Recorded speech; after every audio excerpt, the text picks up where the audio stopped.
Firm favourites for many years, Monsteras are stylish, architectural and easy to grow houseplants.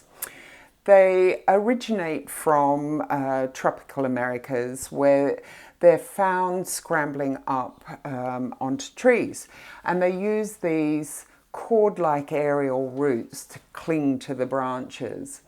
They're commonly called Swiss cheese plant, and it's because of this beautiful foliage, which in mature plants can grow up to 2 feet across, which has all got holes and these deep lobed leaves. When grown as a houseplant, they're much more manageable, but they still will grow to about 3 meters or so in a big pot. So they're excellent plants for making a big impact.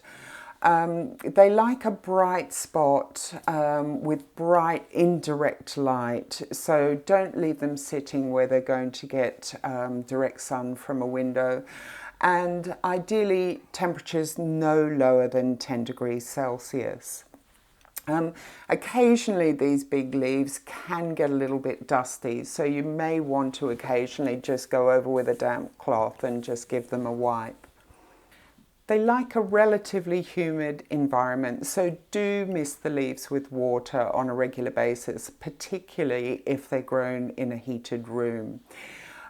Many of them, because they are naturally climbing plants, are grown on these moss poles. Now, it's also important when watering, and particularly I find when misting the plant, to keep this moss pole nice and moist, because that way the aerial roots will cling around the moss pole and it becomes self-supporting then. So, as I mentioned, they're big plants.